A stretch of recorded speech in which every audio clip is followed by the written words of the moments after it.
Hello everyone, and welcome back to World of Warships Legends. I am out in my Isokaze in a Tier 3 Japanese destroyer in what is mostly a Tier 3 game with a couple of Tier 4s sprinkled in for good measure. Now Tier 3 and Tier 4 is relatively quick to achieve, so generally you would expect newer players to be there. That said, this isn't Warships Blitz, this is Warships Legends.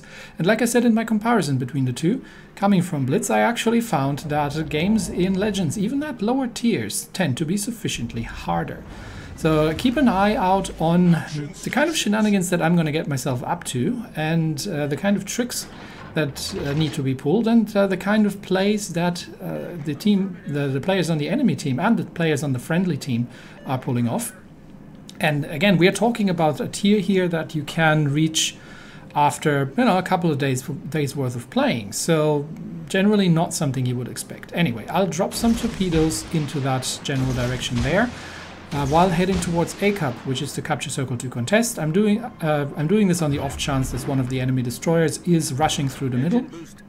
But either way, by the time I'm going to make it into A Cup, my torpedoes are going to be reloaded with a 30-second reload, so I should be back in there quite quickly. One thing I've noticed about the Japanese destroyers in Warships Legends is that they don't quite have the torpedo range that I was expecting. So doing the whole stealth torpedo drop thing requires a certain amount of grinding on the captain to get the concealment down sufficiently that you can actually use the torpedoes. I can stealth torpedo, but I think I've got a range of about 7 kilometers on the torpedoes on this Tier 3 destroyer, and it gets even worse at the Fubuki, funnily enough. So anyway, we are making our way in, and there is the enemy Isokaze as well as a Yubari, and they are rushing into A Cup as well. Now A Cup does have an island in the middle, so observe what everyone's doing. People don't just run out in the open. No, people drop torpedoes, and yes, these Yubaris are gonna have torpedoes as well, and then get into cover while I have a little bit of a lag spike here. So I'm dropping some general purpose torpedoes in the direction of the Yubari, in the off chance he's running into that. But look at that, the Isokaze on the enemy team has smoked up and dropped some predictive torpedoes in my direction. So fortunately, there is a nice little gap over that. Now, I do have a smoke screen myself. I'm not sure if the G101 gets one, but I'll lay one for him because he is gunboating against the enemy Yubaris. And there's a Shenyang. Now, the Shenyang is a Pan-Asian destroyer, so he's got deep water torpedoes, which means he can't hit us with torpedoes. And I'm detected in the smoke screen because of proxy detection. But Shenyang makes the fatal mistake of coming out from there. So, he is going to be an extremely dead. There he goes. Extremely dead Shenyang. Leaves the two Yubaris over there, which appear to be more concerned with dealing with the friendly battleship than they are with the destroyers in the team. That said, however, there was still an Isokaze over there, so he is not coming out. There are some Yubari torpedoes, which is why I'm already, and they're going into the smoke screen, which is why I'm already backing off and not just sitting still in my smoke. But yes, there's that Isokaze, and he's gonna be able to detect us anytime soon. And there's another destroyer coming from the rear, so now it's gonna get hairy. We've got an Isokaze coming from there. Fortunately, I've got the German destroyer here with me, so I'm thinking that okay, he's gonna go after the Isokaze. And that destroyer behind us, I am going to have to do something about. So I'm going to move up ahead because we are all spotted. And the German destroyer is defensive against the Isokaze, but is actually launching at the other destroyer. Unfortunately, he seems to be missing him with the torpedoes, so I'm assuming that I have to take on the Clemson. But the G101 still got a couple of torpedoes away, which means that the Clemson is down in a trade, but the Isokaze has already smoked up and buggered off again. So he's not spotted anymore because I'm no longer in proxy detection. Now I'm guessing that the Isokaze is going to be poking his nose out again because he's not going to see anything in his smoke screen. I'm getting out of the capture circle, which gives him the false sense of security that I've left, and then drop some torpedoes on him, while skirting the outer line of the capture circle until I am actually spotted. Hello Isokaze, you thought I'd left the capture circle, didn't you? And I'm already slowing down just to avoid any potential torpedoes coming in. The Isokaze realizes, oh crap, I'm actually still here. But before he can make his way out of there, he has run into my torpedoes. No counter torpedoes from the enemy Isokaze just spotted yet, but I am spotted by the Pyotr Veliki over there. And that thing has secondaries which are... all ships have secondaries which are firing automatically. There are no manual secondaries from what I can tell.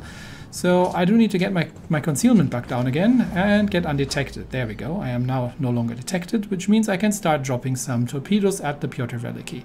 Now, given that he's probably in a battle with the cruiser and battleship over that are taking about B Cup, how much attention do you think he is paying to that destroyer that is behind him?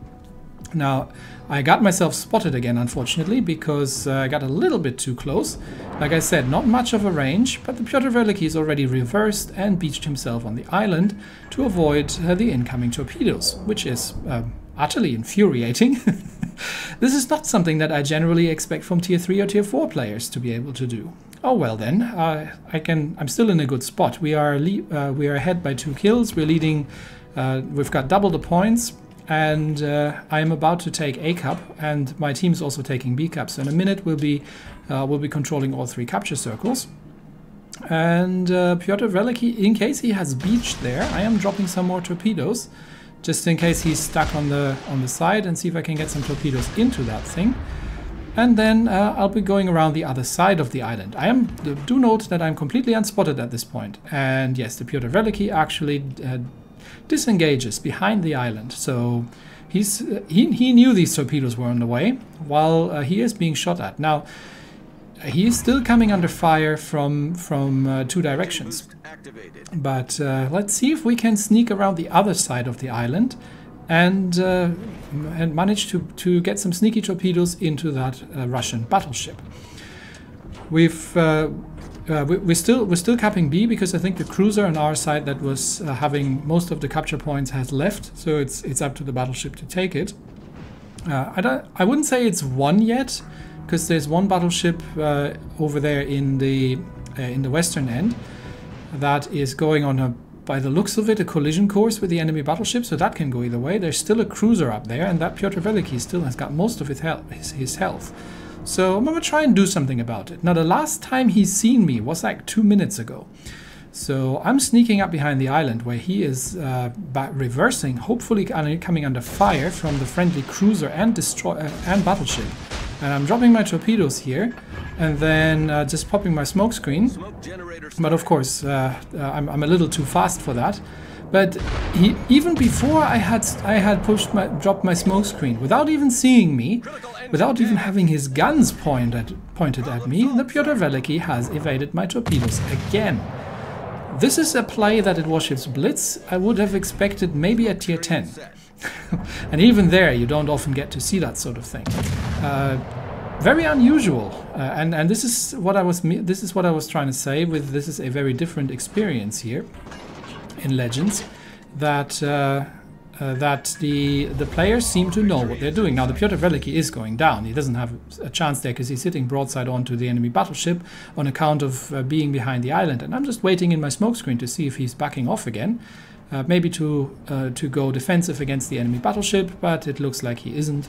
So I may as well make my way up towards where the rest of the battle is happening. And given that we're controlling all the capture circles, and I am the last destroyer on the friendly team alive, which means the enemy team has no chance of catching or spotting me if I don't want to, I think we have a safe win here. But certainly wasn't easy.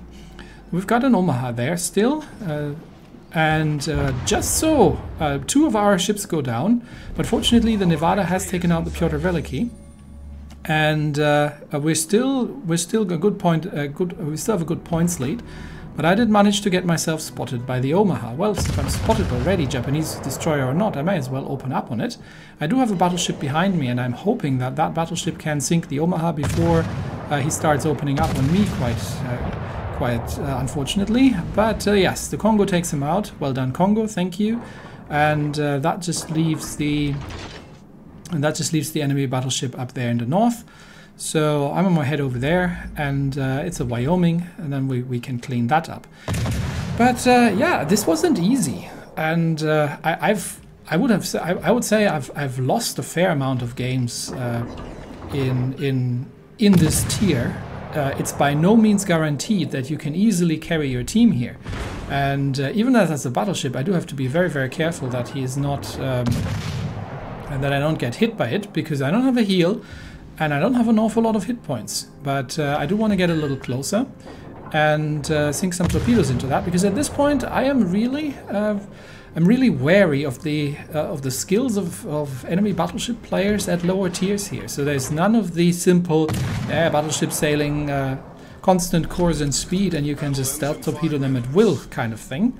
It's surprisingly difficult. So let's see what the Wyoming is doing. I'm waiting for his guns to reload, and don't want to give broadside and he can just blast me, but I think he's close enough that even if he sinks me, I can drop the torpedoes. And immediately the Wyoming is turning. So if I had dropped my torpedoes as soon as I turned, without actually doing the bait here, the Wyoming would have completely avoided the torpedoes. When is the last time you've seen a Wyoming pull a maneuver like that in Warships Blitz? Well, but because I've been waiting for the turn and the Wyoming didn't have a chance to get the rudder around the other side, I still get the kill at the end. And this probably was one of the best games I've had in the Isokaze. And I did come out at the top of the team here, which I am rather proud of. But it's hard work, that's for sure. So don't expect that if you're coming from Blitz and you're an experienced player in Blitz, and you're starting out in Legends and you're thinking, oh yeah, like the first couple of tiers, until I reach like tier 6 or something, it's easy sailing. It's very much not. People over there know what they're doing. Anyway, that's all I had today. Thanks everybody, and I will see you next time. Bye bye.